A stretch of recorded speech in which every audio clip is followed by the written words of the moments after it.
Ladies and gentlemen, welcome back to the Pitchside Podcast. I'm your host, the HOD of the PSP, and we're coming to you straight away after the Manchester United versus Aston Villa game that just ended at Old Trafford. Follow, of course, the channel here, like, share, comment on the video what you thought of the game, subscribe to the channel, most importantly, help us reach the 500 subscribers mark, for now at least. Follow us on social media, I'm at Side PSP on Twitter, PitchsidePod on Instagram.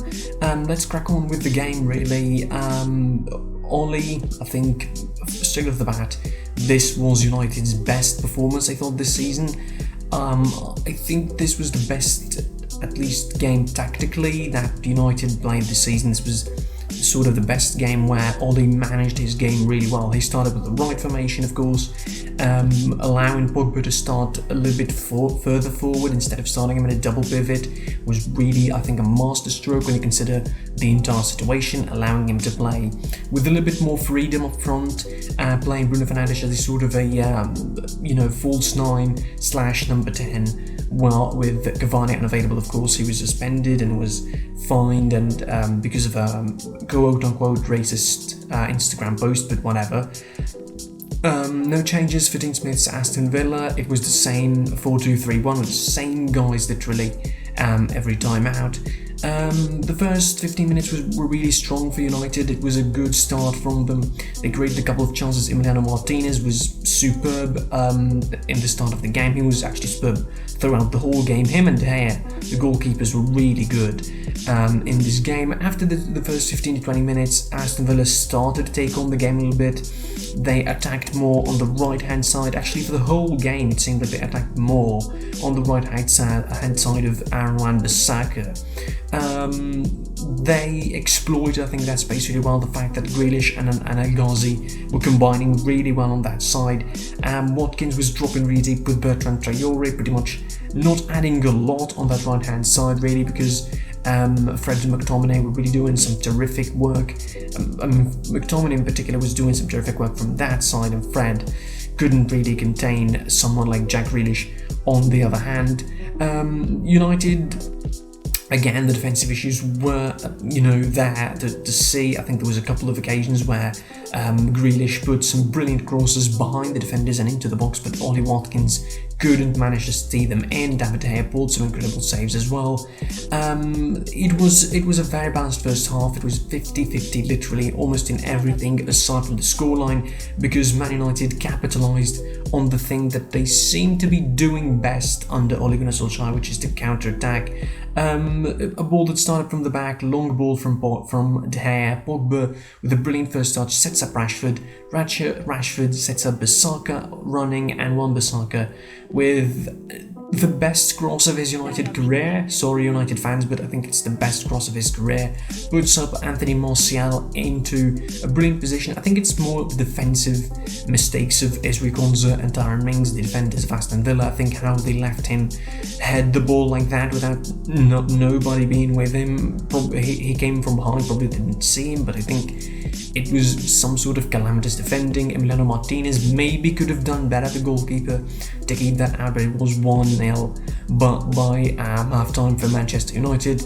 But again, it was same old story for United, just like the Aston Villa game.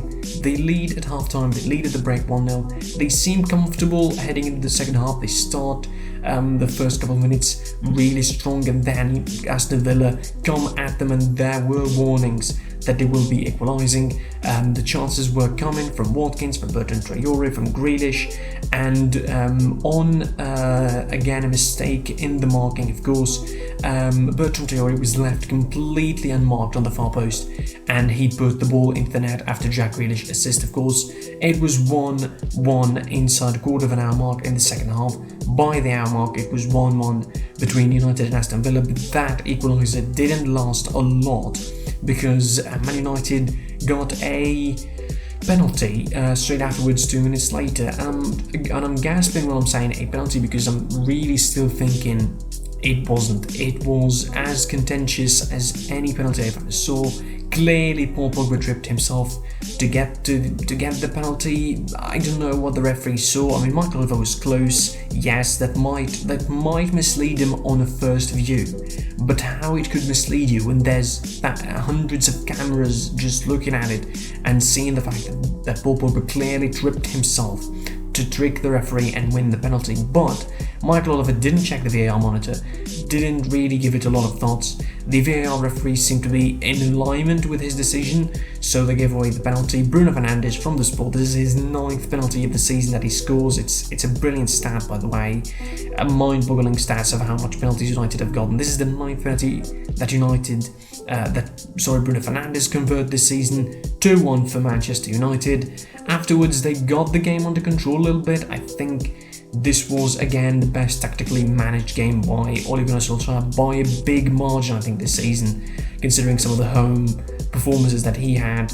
In the last 10 minutes, Aston Villa made some changes, pretty much changing away 4-1-4-1. They took off Douglas Luiz, they took off Bertrand Traore, and decided to go with a complete sort of attacking prospect of sorts for 4 players, supporting cast behind Ollie Watkins to justify their pressure, to justify going forward a little bit more in the end of the game. And they had of course a couple of really important chances to equalise late on in the game, but David De Gea, absolutely brilliant. He was absolutely amazing in the game today. I think he was probably man of the match if you don't consider the attacking options for Manchester United.